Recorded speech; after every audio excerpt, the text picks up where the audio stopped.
नमस्कार। श्री कल्याण राजकीय कन्या महाविद्यालय सीकर से मैं इंदिरा सारस्वत।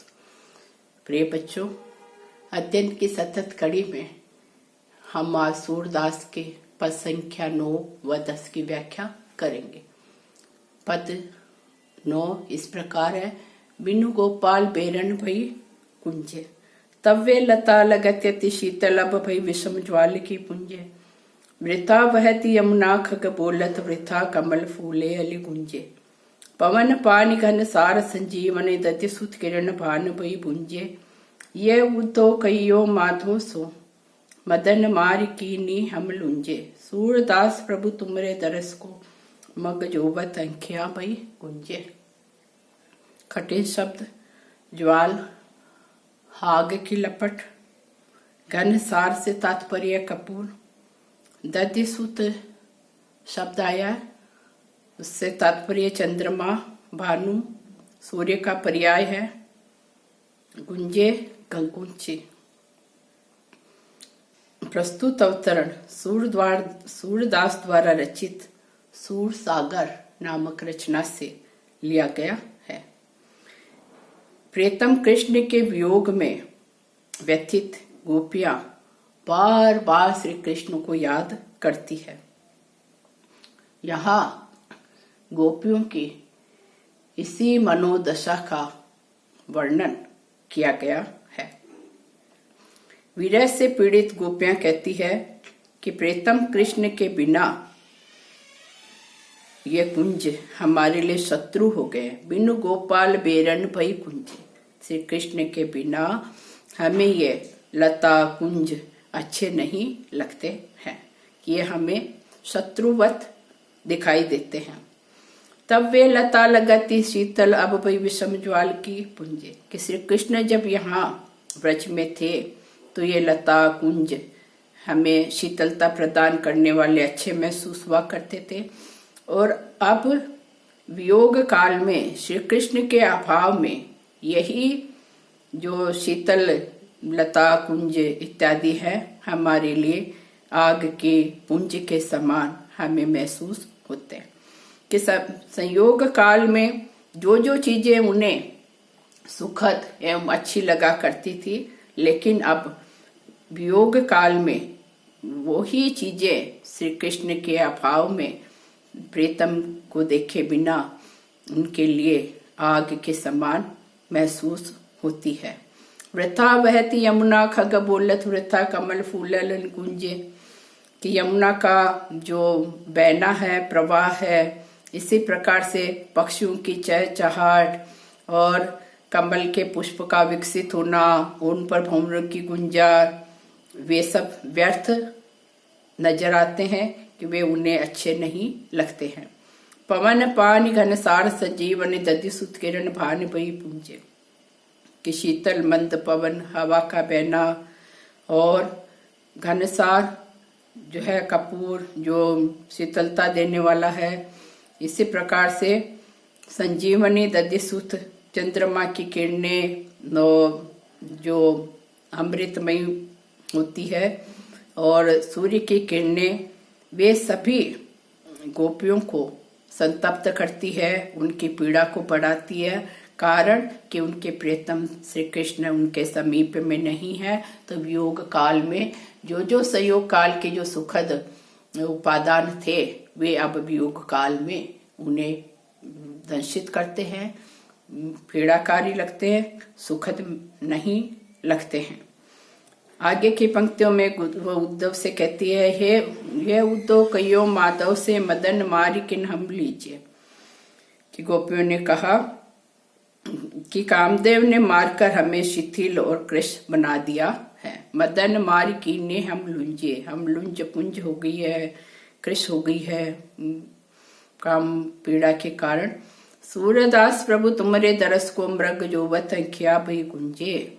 सूरदास कहते हैं कि गोपियों ने कहा कि श्री कृष्ण आपको देखने के लिए देखे बिना, कि निरंतर आपके दर्शनों की लालसा इन नेत्रों को है, तो आपको देखे बिना हमारी आंखें गुंची के समान लाल लाल हो गई है।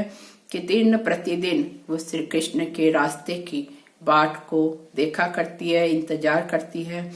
तो श्री कृष्ण को प्रतीक्षा में रात दिन टकटकी एक टक अपनी नजर को, आंखों को लगाए रखने के कारण उनकी आंखें विरह के कारण लालिमा युक्त हो गई है, अर्थात विरह के कारण आंखें की पीड़ा भी असह्य है। सूरदास प्रभु तुम्हारे दरस को मगजोवत किया बई पूछे के प्रिय कृष्ण, आपके दर्शनों के लिए रात दिन रास्ते को अपलक देखने के कारण इन गोपियों की आंखें भी लाल लाल हो गई है। तो यहाँ कवि के द्वारा गोपियों की विरह व्यथा का बहुत ही मर्म स्पर्शी वर्णन किया गया है कि जो जो संयोग काल में उपादान अच्छे लगा करते थे, वही उपादान वियोग के कारण उन्हें दाहक महसूस होते हैं। अगला पद है, लखियत कालिंदी अतिकारी कईयो पतिक जाय हरिसो जो भई विरह जुर्जारी मनोपालिका पे परिधरणी धसी तरि तलप तनु भारी तट भर उपचार चूर मनो स्वेद प्रहाप नारी विकलति कछ कुसकास पुलिन मनो पंकज कज्जल सारी भ्रमरो मनोमति भ्रमत चहु दिस फिरती अंक दुखारी निसी दिन चकई ब्याज बकत मुख किन मानो अनुहारी सूरदास प्रभु जो जमुना कति सो गति भई हमारी। देखिए कि गोपियां अपनी विरह दशा का वर्णन यमुना के रूपक के द्वारा करती है और अपनी विरह का संदेश भी व्यक्त करती है। गोपियां उद्धव से कहती है कि यमुना नदी अत्यधिक काली दिखाई दे रही है। हे पथिक, तुम श्री कृष्ण के से कहना कि यमुना तुम्हारे विरह रूपी ताप से दुखी होकर वह भी काली हो गई है।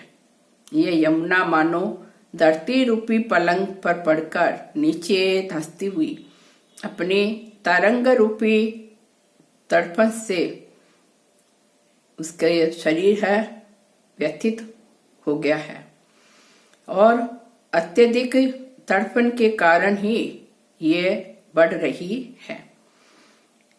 इसके विरह ज्वर का उपचार करने के लिए मानो समीप ही तटों से औषधियों का चूर्ण से दिया जा रहा है और जल प्रवाह रूपी पसीने की धारा इस यमुना के शरीर से बहती है और किनारे यमुना के उगी हुई जो घास है वही मानो इस यमुना के बाल है और इस यमुना नदी में जो कीचड़ है वह मानो बिखरा हुआ इसका विरह का काजल है और इस यमुना नदी की जो जल राशि है वह जल राशि रूपी जो साड़ी है वह भी मैली हो गई है। यमुना के यहाँ किनारे जो भंवरे आसपास मंडराते हुए दिखाई देते हैं वे भंवरे ही मानो इसके विरह के ज्वर से भ्रमित बुद्धि वाले हैं और व्यथित अंगों वाली होकर यह यमुना भटक रही है। और यह यमुना गोपियां कहती है रात दिन चकवी के बहाने से कुछ अनर्गल बोलती रहती है। निस दिन चकई ब्याज बकत मुख कित मानो अनुहारी सूरदास प्रभु जो जमुना गति सो गति भई हमारी कि जो गति यमुना की हुई है वही गति बिल्कुल वैसी ही हुबहू गति गोपियां कहती है कि हमारी हो गई है। कि जैसी दशा यमुना की है विरह वेदना से बिल्कुल वैसी ही दशा गोपियों ने कहा कि हमारी विरह वेदना के कारण ही ऐसी ही दशा है कि विरह का जो ताप है उससे शरीर का काला पड़ जाना, धड़कनों का बढ़ जाना और जो जो उसकी विरह के ताप से और विरह व्यथा से जो उसकी मलिन दशाएं होती है उन दशाओं का यहाँ कवि सूरदास ने यमुना के रूपक द्वारा गोपियों के संताप को ही, गोपियों की विरह वेदना को ही यहाँ व्यक्त किया है। तो सूरदास के द्वारा वर्णित यहाँ गोपियों की विरह दशा का बड़ा ही सुंदर, मार्मिक, मर्म स्पर्शी कवि के द्वारा वर्णन किया गया है।